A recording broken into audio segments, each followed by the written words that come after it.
Hey Schmidlifers, I have a quick question for you. When was the last time you listened to your inner wise woman, aka your inner knowing, or maybe you know her better as your intuition?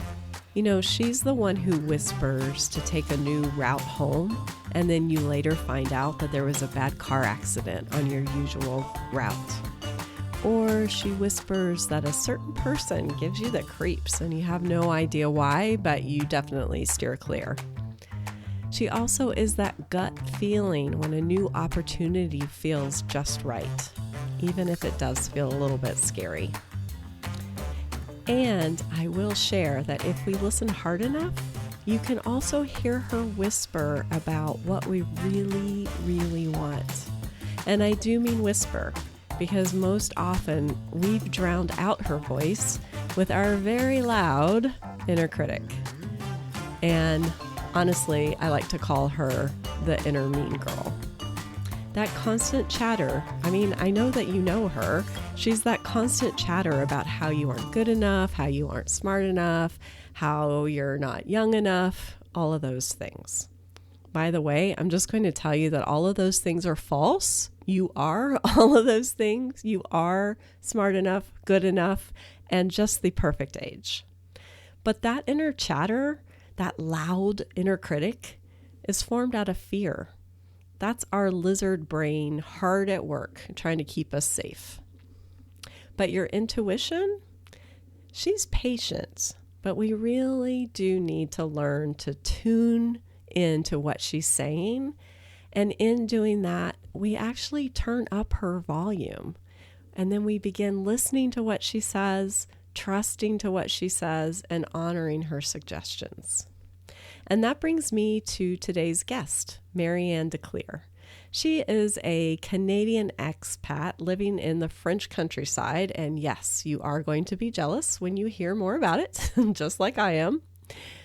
And her intuition told her exactly what she really wanted in the early stages of her career.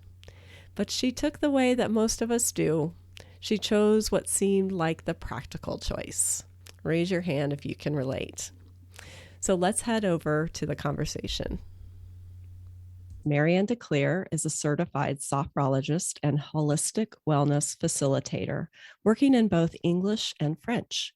Marianne helps women in their middle years avoid burnout, reduce stress, and boost confidence through sophrology, a popular mind-body technique in Europe. In her holistic wellness mentoring, she encourages her clients to find their anchors, the things that bring them back to feeling their best. From mindful walking prompts in her creative walking tours to guided meditation recordings and feeling trackers, she loves to share the contents of her toolbox so that everyone can move into a vibrant way of living full of ease. That's an amazing intro, Marianne, and I'm so happy to be here and have you on the show. Oh, thanks for reading it. Yeah. and it's a pleasure to be here with you. Good. As always. Good. Yeah. So Marianne and I have known each other online for, I don't know how long, several years. We've been in each other's orbit for several years. Mm-hmm. I've been a client of yours. You've been a client of mine. It's just been a great relationship. Mm-hmm. And there are so many very interesting points in your story. We are doing a series right now called How They Got Started. And what I'm trying to do is help encourage other women who are in our middle years like we are, and maybe feeling a little bit stuck, maybe wanting to try something new, but feeling maybe that they've made a choice a long time ago and now here they are, but they're really wanting to try something new. And so these interviews, I'm hoping, will be encouragement to others. And your story is such an encouragement, especially within the last couple of years. But I really want to dive not way back. That made it sound like you were ancient, but back to when you started university right after high school. And you just shared this story with me right before we hit record.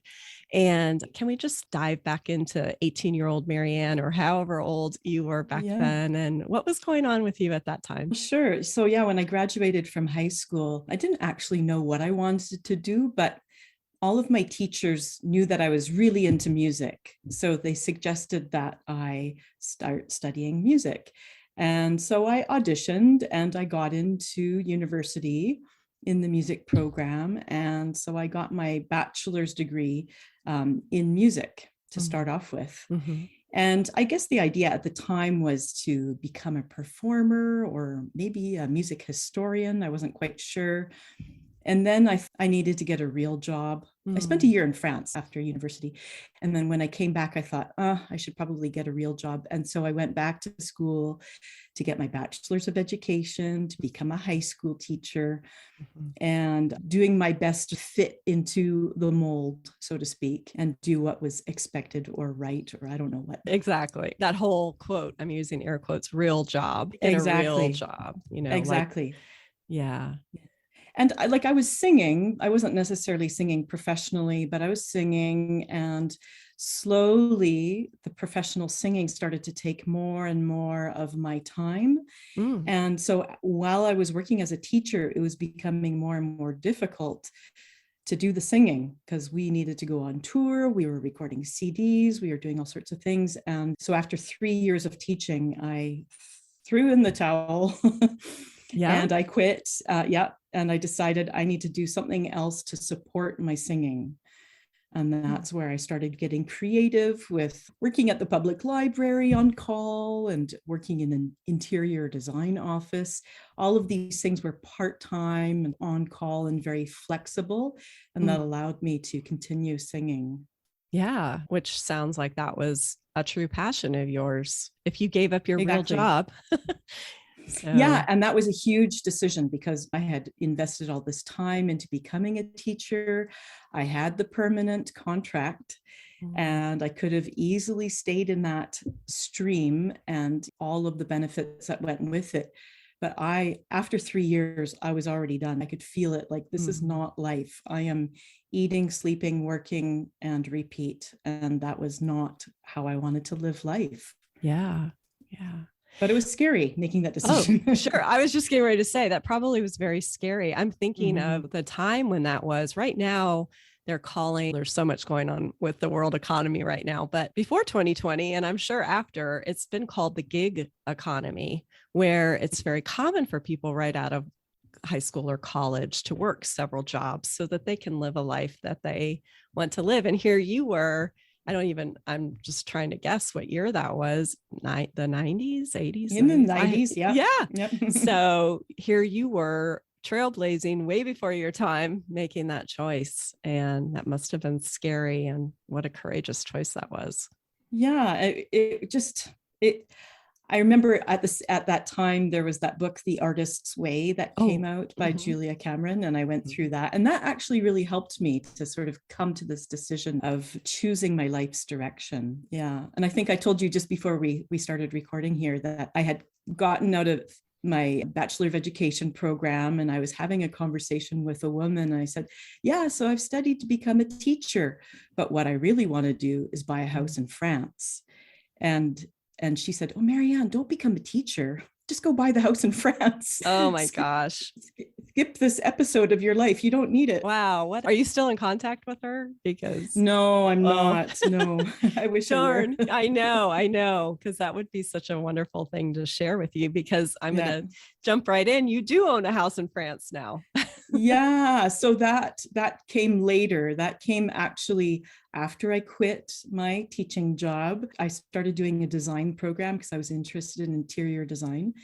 And in the summer between my 2 years of study, we went to France. I went with a friend and we looked at houses. And it was a business idea we had at the time. And we ended up buying a house in France.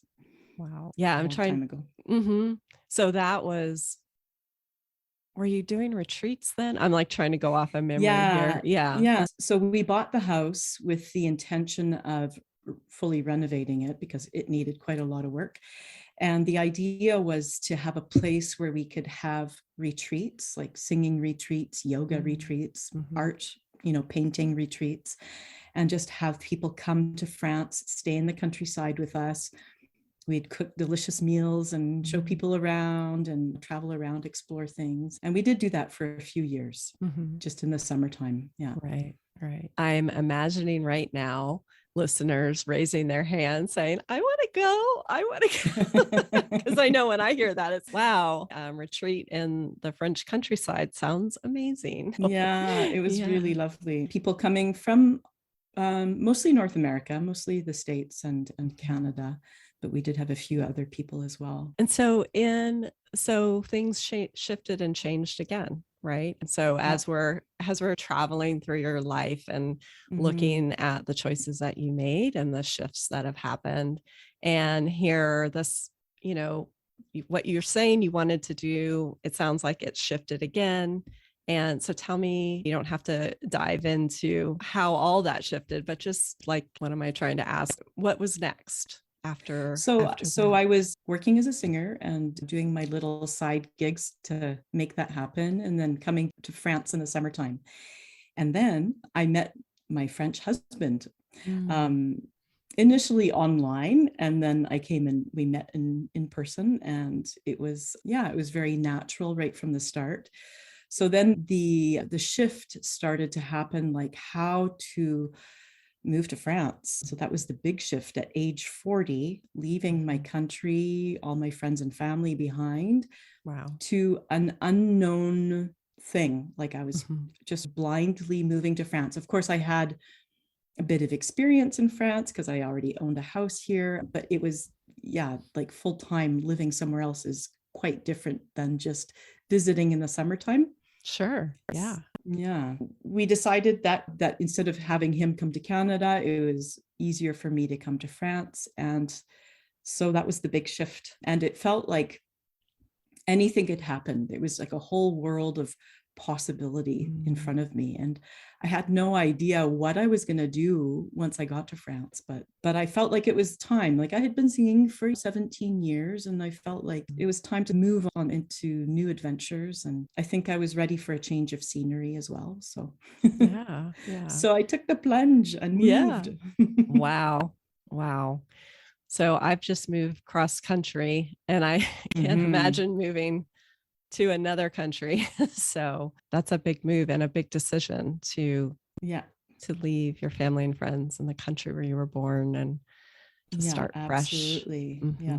And I whittled down all of my belongings to just 5 cardboard boxes. Oh my gosh. And 2 suitcases. That's all I had. Wow. It was big. Wow. Wow. Marianne, I'm just thinking, wow, you are a very courageous woman. My word. I'm just kind of, wow. So that was 10 years ago, 12 years ago. Over 12 years ago. It was 2012. Yeah. Wow. Or 2009. Sorry. Yeah. Wow. Wow. That's crazy. That's crazy. So when you were in France, is that when you decided then to go into becoming a wellness facilitator? Was that your next step? Not at all. No. Oh, okay. Not at all.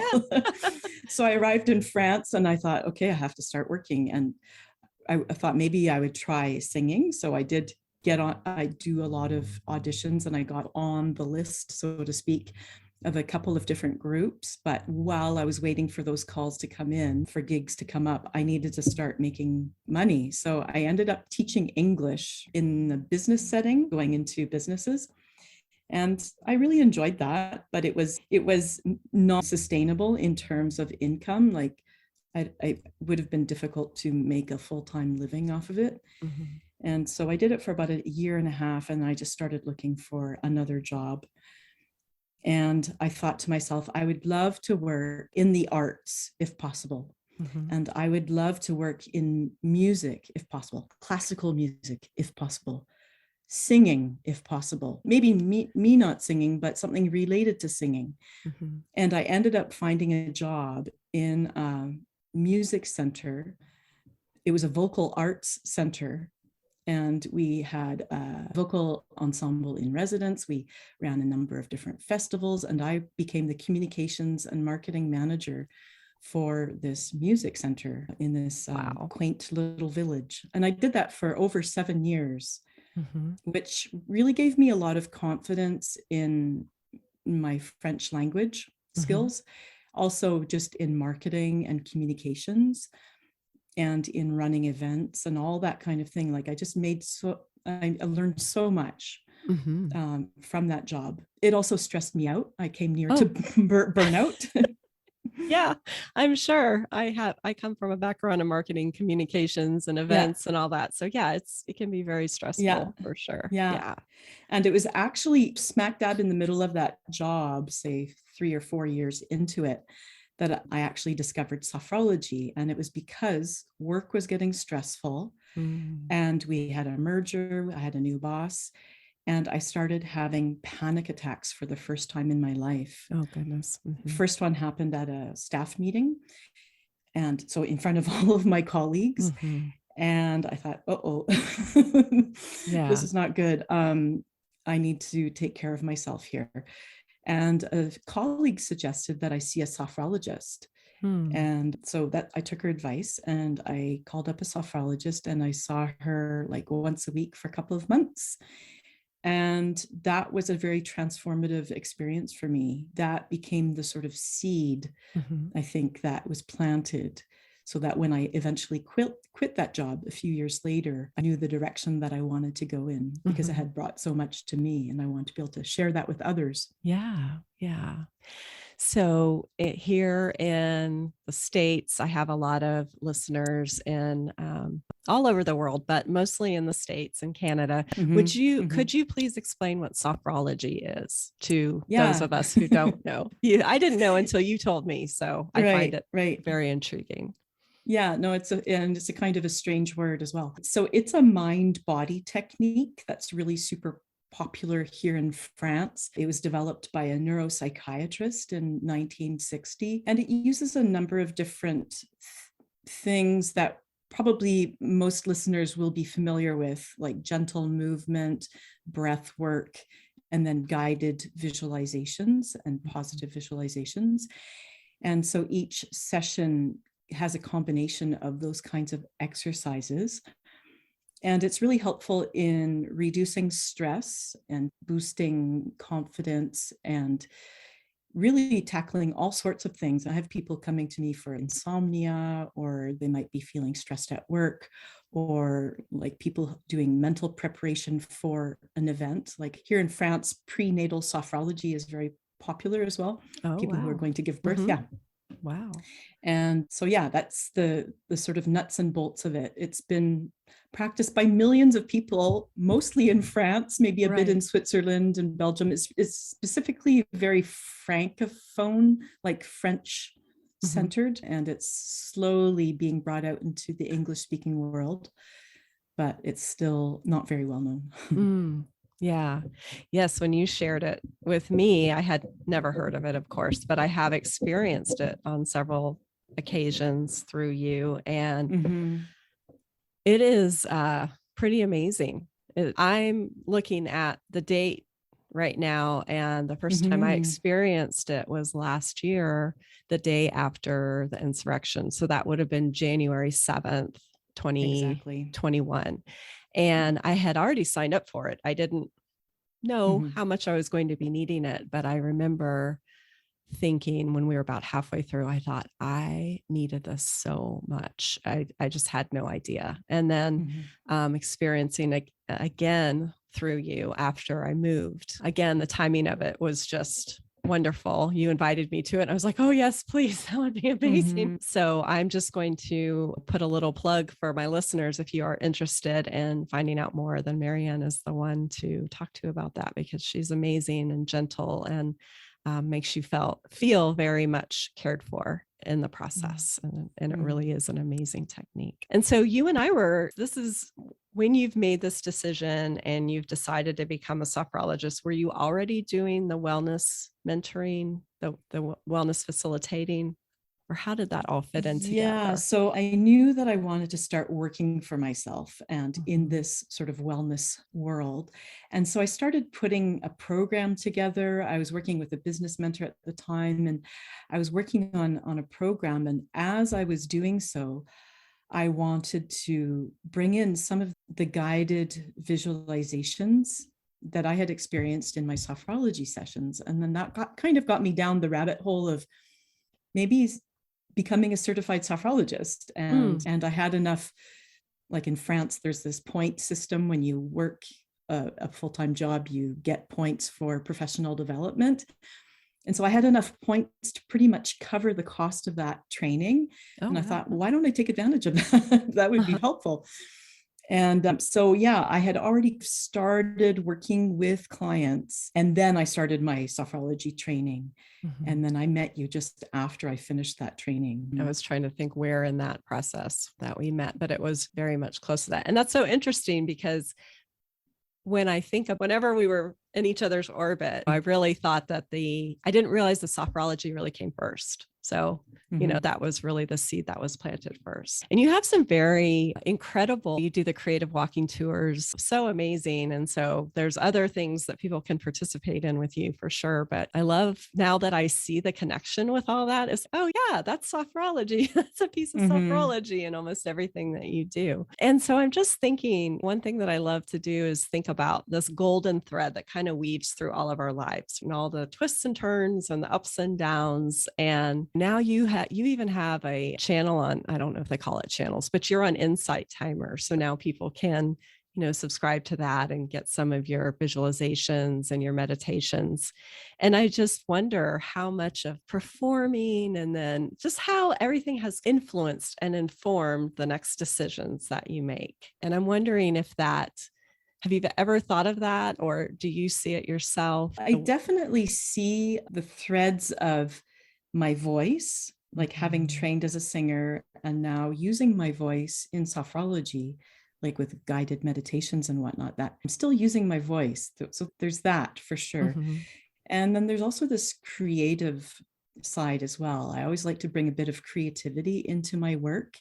And I really enjoy creating experiences for people and creating connections. So I'm not sure if there's anything beyond that, but those are for sure a couple of different threads that have been woven in amongst all the different things I've done in my life. Yeah.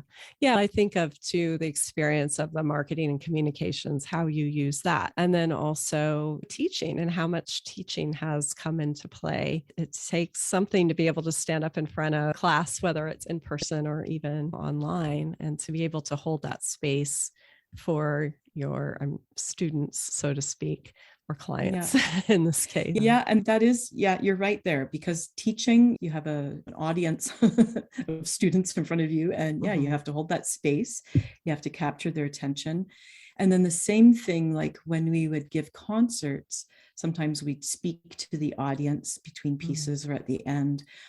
And so it was that same thing, and getting over yourself. And there's 2,000 people in the audience, and now you're going to go to the microphone and talk to them. And so definitely those things have come in handy as I've been hosting sophrology sessions online. And also you can do live sessions on Insight Timer. And I can't see the people. I can see their little bubbles when they write in the chat, but I can see how many people are on. And so, there can be hundreds of people attending a live session. Wow. And having that energy of being the person that everybody's watching. I think definitely teaching and singing have both helped that a lot. Yeah, for sure. Most definitely. Marianne, your story is just so inspiring. And I know usually this question is part of the midlife hot flash, which we're getting ready to go to, but I think I'm going to pull this question out and I wonder if you have any words of advice or something that you would like to say to women in these middle years who are thinking about starting something new and maybe forging a new path. Is there any words of wisdom that you could share? Yeah, definitely tuning into what your heartfelt desires are is so important. And it has to be really those true desires from that place of peace within. Sometimes we can have grand ideas, but there can be different things behind it. I want to make my 6 figures, or I don't know, whatever it is, like it could be materialistic or whatever. And so really tuning into what you want and knowing that when you decide to do something, it's hard to know what it's going to look like. And you can't necessarily know all the steps it's going to take for it to happen. And sometimes you just need to courageously take the first step, or even take the first leap off the cliff a little bit, and just know that the next steps will come and you'll discover them in time.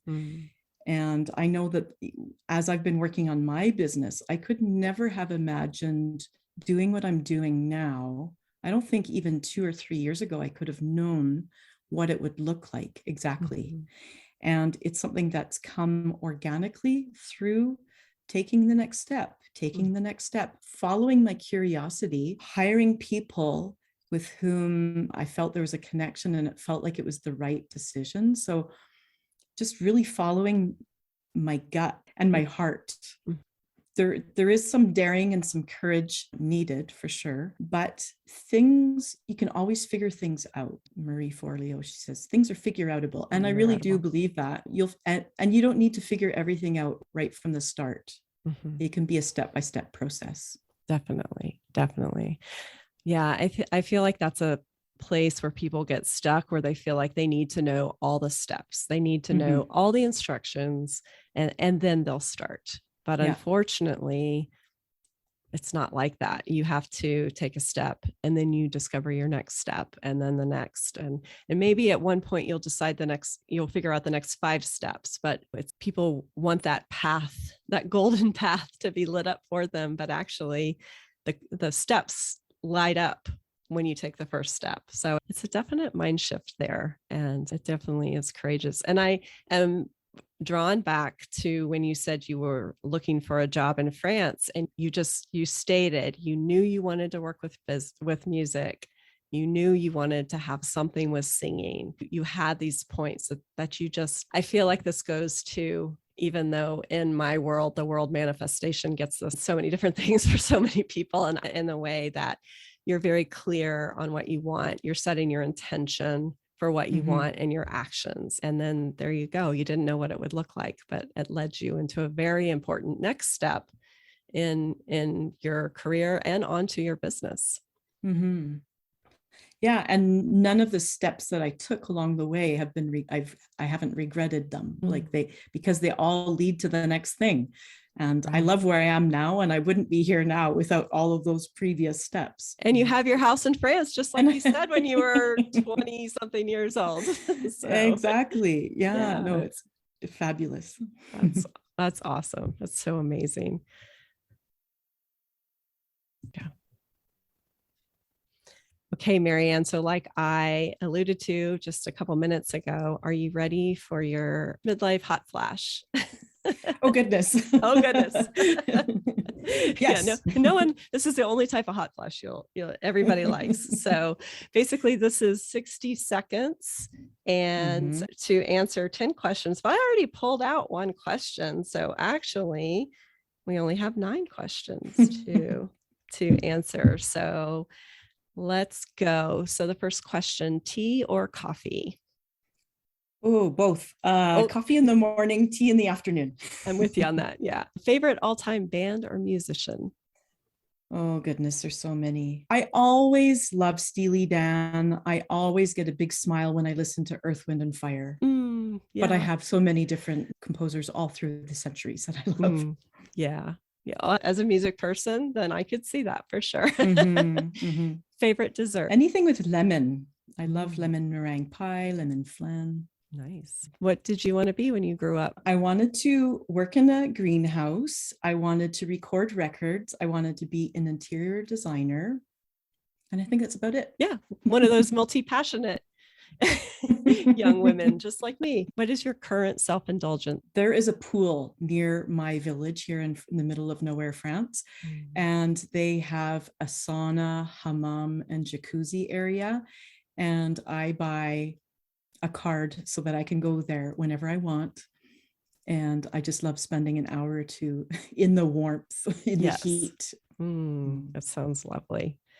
What is inspiring you right now? It's the countryside, it's nature, it's really getting out for walks. That is really, I'm spending a lot of time, just creatively going for walks and tuning into everything around me. And I'm finding that really grounding at the moment.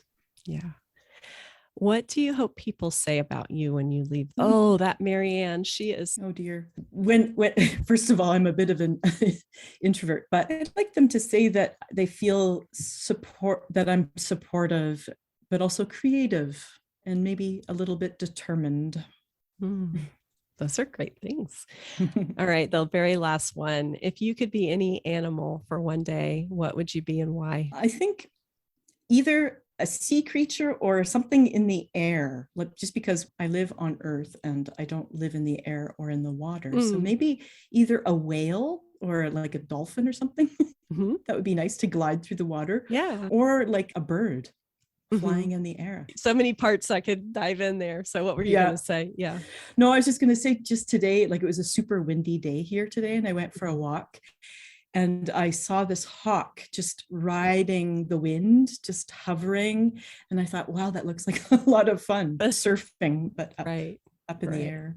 Ooh, I like that. I like that a lot. That's one of my favorite questions. I ask my clients that on their intake form, and we dive into the answers. So today we're not going to dive in, but a lot of beautiful imagery there, gliding in the air or gliding through the water. So with a lot of ease. So I love that. Marianne, thank you so much. And I just loved hearing your story. I loved you sharing your story. And I know that people will be inspired by what you shared. So I'm really glad to have you on the show. Thanks so much for having me. It's been really fun.